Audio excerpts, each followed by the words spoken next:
Fuck, I'm on the wrong side.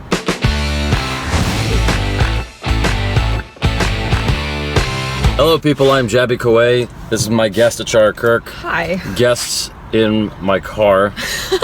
So we just watched MIRZYA, hopefully I'm saying that name correctly, and I just wanted to do a quick review because I have so many videos I'm stacked with. I just wanted to download my thoughts basically as fast as possible. Right. Just so I could give it to you guys. Before going into this film, I saw some reviews and a number of people weren't happy with it, but because the trailer was so stunning to me, I really wanted to check it out. It looked so visually impressive and there was a lot of passion behind it.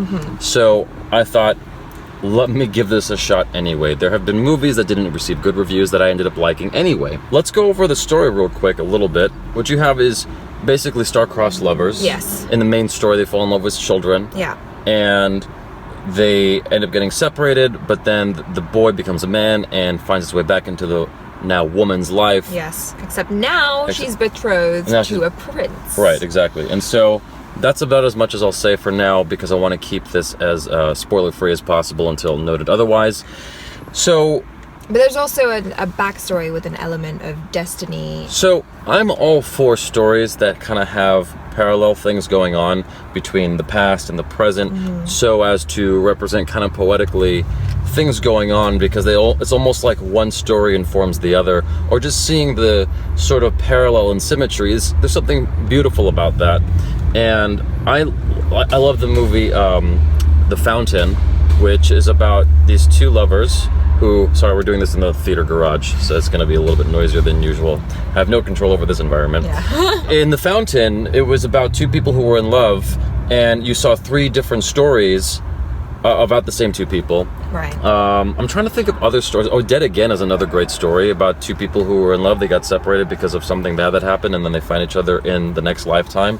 About like Cloud Atlas or something like or that. Cloud Atlas. Well, that's less of a... But yeah, similar idea. There's like history repeating itself. not just history repeating itself, but there's also reincarnation. Karmic circles and stuff like that. And the thing is, I wanted so much to like this movie. I saw the trailer and I loved the trailer, and I honestly went in wanting to love it. I wanted the critics to be wrong. And one person was like, it misses the target. It's a good pun. It's a pun because the movie's got arrows and stuff. And I feel like this movie definitely had potential, but then very quickly it descended into cliche territory with the romantic story. And I'm not entirely opposed to romance, especially when it's embedded in an action tale, or a tale with a lot of action in it. But the thing is, the stuff that captivated me in the trailer was the parallel story that's not focused on quite as much. Most of what's focused on is the present story, which is just not as compelling. It's like, we've seen this, and it's called The Notebook. No. Yes, it's the same exact story. It's almost verbatim the same exact story. Ryan Gosling and the chick fall in love. They get separated for some reason. He finds his way back to her, and he's like, well, I don't know, because of blah, blah, blah, because you got that dude, and blah, blah, blah. And then she fucking... It's basically The Notebook. Okay? Okay. And there's other stories that it reminded me of. Not that that's entirely important. Some people get really pissed off when I keep referencing other movies to make my point. But yeah, I wanted to like it more, but I couldn't. The love story just got in the way for me. I know, I could totally tell that you were really not digging it. No. I didn't mind it, to be honest. Okay, so the one thing I have to give the movie credit for is this. In something like The Notebook, which is a highly revered romantic drama by a lot of women and apparently some men, not including this guy, obviously. The thing that I felt was lacking in something like The Notebook, and oftentimes in these romantic tales about these people who get who don't really even fucking know each other, right? That's what bugs me in a lot of these romantic films. These two people actually spent time together. They spent a significant amount of time together while he was training her to ride the horse and whatnot. Yeah. So there was obviously a lot of opportunity for conversation. I just wish that we'd saw it. That's the thing that I had a problem with. Right. More. Like, a lot of the film was it wasn't using words. It was like music and body language and blah, blah, blah. And I kind of wanted to see more of that budding relationship, because I understood that they had a strong connection because of their childhood love and friendship, right? But when you're an adult, how much of that carries over when you've had like 15 to I'm gonna say it's probably about 15, 16, 17 years since they last spoke to each other. So that was fun when we were kids riding bikes. Yeah, like that was fun. That was cool. Thanks for getting me those sweets, yo. How many times can we talk about that? Yeah. You know, those new experiences based on the past relationship was what I wanted to see more of. Here's the thing. I don't want this review to come off like I'm taking a big shit on this movie, because I recognize that this director or the people who created this film really cared about this movie that they made. Like you can taste the passion in the film, and I could appreciate that. I appreciate the guy's hard work. It's just sometimes it just doesn't land. Like it got carried away with the slow motion, which is fine when you're watching it in a 3-minute trailer, but when the entire movie's in slow motion, it's like, I get it. I get it, dude. Like, I understand. It was very beautiful, though. No, definitely. I'll give it that it was really beautiful. Yeah. Everything looked amazing. It was very epic. The costumes are beautiful. I really enjoyed the choreography. Yeah. Which there was a lot of.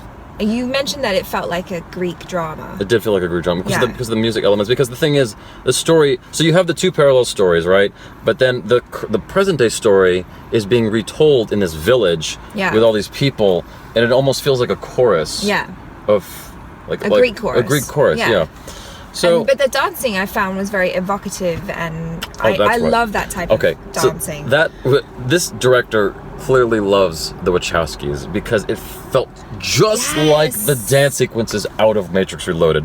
I swear to God, like you go back and watch, I bet you can find shot for shot sometimes, like just the same thing. And I didn't care for that sequence in Matrix Reloaded, and it was more applicable here because I guess I kind of got what the director was going for.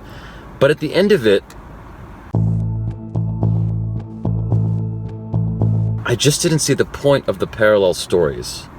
I was like, no, it's reincarnation, karma, destiny, but why? Repeating itself. But why? Why? For what? That's the thing. I wonder, I don't know if anyone can tell me, is this some sort of epic poem or love story that everyone knows? Like there were a lot of Shakespearean references, particularly to Romeo and Juliet, and then also Julius Caesar. Yeah. And I feel like maybe it's some sort of popular story that people know and love and like to watch and rewatch. I may be wrong. Usually what you get with these stories that have parallel narratives or whatever, it usually gives you something new at the end. Yeah. I do agree that that's kind of what I wanted. I kind of wanted it to be like, in their past life, they were not able to escape their fate. But maybe in this life, if they made different choices, maybe things would be different. This was a very predictable movie, and it frustrated me because I wanted, like I said 3 times already, I wanted to like this movie so much. I wanted it to be great. The beginning was actually really cool. The way it started out was this single take. There's a lot of single takes in this movie. Long takes. And I actually appreciate single takes when they're done well. But there was an opening shot where, and it's just very long, and then it moves into this action sequence that is set in the past. And I love that opening action sequence. And the music that followed that was actually pretty cool because it was all these blacksmiths, and the music was them hitting the tools, the hammers and whatnot. I'm like, this is really cool. Like, what the fuck? This has to be a good movie. This is such a cool setup. Yeah. And it just, for me, it hit its peak in the first act.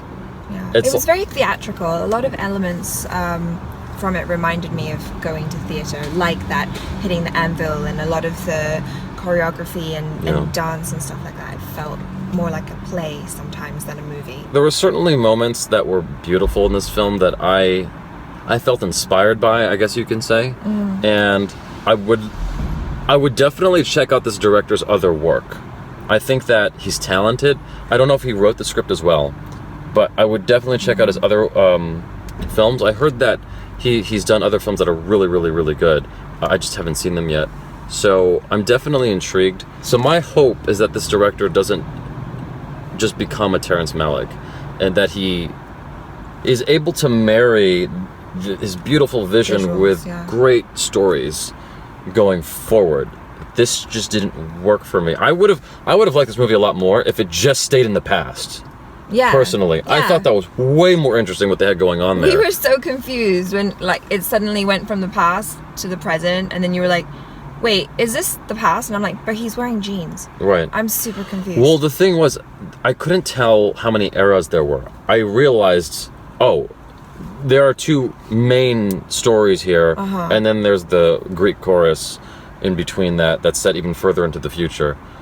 But we're really just dealing with two stories. Again, this director is definitely talented, and there were moments that moved me, but when the romantic love triangle thing took over, he's lost interest. Yeah, I'm like, the thing that is also problematic with films like this is you need to create a better bad guy, and they didn't have a good bad guy here. Yeah, that's true, because he was really nice. Yeah. Her fiance was really, really nice. So this chick doesn't come from royalty, the main girl, who's, by the way, mostly useless. Yes. Okay, let's back up. The boy breaks out of prison, and all he can do is think about this girl. I know. I kind of get it. But after 18 years, I'm like, I would be inclined to think he's had enough experience that he's able to let go of that. I would think. But they're star-crossed lovers, they're soulmates, so he's just drawn to her like a magnet. Because he had that lovely woman who This is exactly... him See, this with is exactly... her whole heart. No, stop. This is exactly the Notebook. That right there is exactly what happens in the Notebook. Okay, fair enough. I so badly wanted to like this movie, and it was so frustrating for me. I was just waiting for it to end at a certain point. And it makes me sad that happened. The music was obnoxious.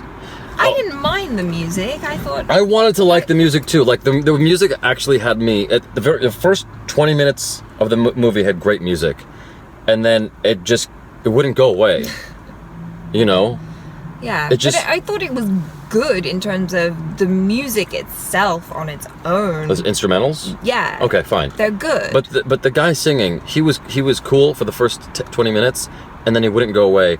And he just kept saying everything that was happening on screen. Yeah. I'm like, the horse is riding across the desert. I'm like, we can see that singing guy. We don't need you to tell us. His forehead is bleeding. We know. They're both tired. We fucking get it. Or like, just tell us what's gonna happen. That was the worst. It's like, well, I mean, we were thinking it, but now we know for sure because Mr. Singing Narrator just told us. I would have just liked it if he stayed in the old story, in the past story. That would have been great. Yeah. I would watch MIRZYA, the alternate edition. That's just the other story, just the past story. Yeah. But okay, wait, quick. Last thing that I want to say. I don't like the girl in the movie. I think the actress is pretty. Okay. But I think her character is two-dimensional. Fucking retarded. Yeah. Okay, so another big spoiler. So in the parallel story from the past, right? She has a vision. She's got magic powers all of a sudden. Who the fuck knows why? But she has a vision, and she can see what's going to happen, and her little brother or that little boy dies, right? Because of the arrows. So what does she do? She breaks all but one of the arrows to kill the guy that she was betrothed to.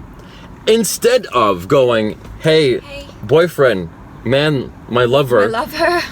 So the shit's about to go down in about 8 hours if we keep sleeping here. Yeah. We should get on the horse and ride. Oh no, I was gonna say like, I would have been like, oh, hey. Don't kill the boy. Lover. Yeah. You have perfect aim? Would you mind, maybe, not killing my brother? Yeah. That would be cool. He's just a kid. Yeah. Communication is the key to any relationship, people. Sort it out. See, that's the thing, is this movie is so caught up in being just grand and romantic that there's no sense of realism. People aren't doing anything that's realistic. I mean, the one There was a couple of good moments. Okay, let me try to redeem this review a little bit. There was a couple of interesting moments, like when the main character MIRZYA goes to the girl's dad and says, asks him like how long.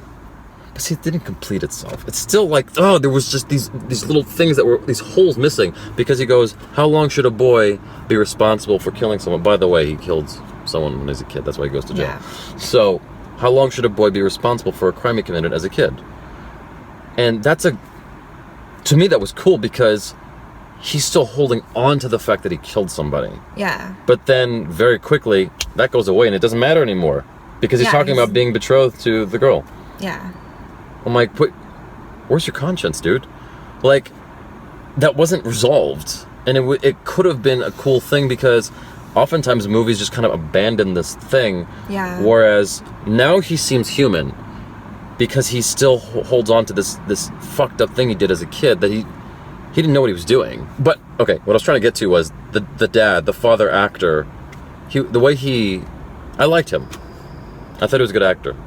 I thought... In general, I think that the actors were great in this film. I thought they all did great work with what they had to work with. So, I wasn't a fan of the romantic story. However, visually, it was a beautiful film. All the actors were great. The music was hit and miss for me, but it definitely had its own moments that were cool too. So, there you go. That's how people watch it. I think it's an okay romantic story. Like, if you're into romance, you're into epic films, and you want to watch something in slow motion, you want to watch something beautiful, then yeah, go watch this. Yeah. It's okay. It's okay. It's more upsetting when a movie could be amazing and it falls short. Because it's like there's different kinds of, like, there's other movies where you go in knowing or not expecting much, and then you don't get much. And it's like, well, that's about what you were... Like, I went to see Transformers, the fourth one, expecting it to be really, really, really bad. And I ended up enjoying it. I'm like, oh, this is fun. That wasn't that bad. It's still a terrible movie, but it was fun. Entertaining. There's a difference between a good movie and an entertaining movie sometimes, I think. It's so questionable with that, but I enjoyed Transformers because I was thinking I was going to hate it. I set myself up for this one because I wanted to love it because I could see the talent in the director and just overall the potential. And when it doesn't meet that potential, it hurts so much more than going into what you know is going to be a shitty film. Yeah. And you're like, oh, all right, well, and you come out and you go, well, that was shitty. And you're like, but I was expecting that to be shitty, so it's okay.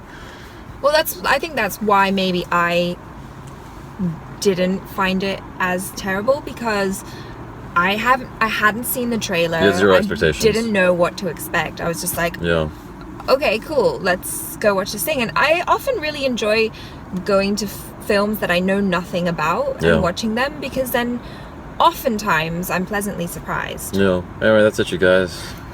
I hope if the director's watching this that you can forgive me and my harsh opinion of this film. I like I said, I wanted to like it, and I believe in you, director guy. I think that you've got a lot of talent. And it was beautiful. It was beautifully shot and executed. I'm looking forward to your next film, Mr. Director of MIRZYA. The opening credits was cool. Yeah. It was beautiful. It was beautiful. And just all of the cinematography was the fire stuff. Yeah, it was great. All right, you guys, thanks so much. Please check out Achara Kirk on the social media. And subscribe to the channel if you haven't already. Check out other reactions, reviews, short films, video game related videos. I'm Jaby Koay. This is Achara Kirk. Peace out.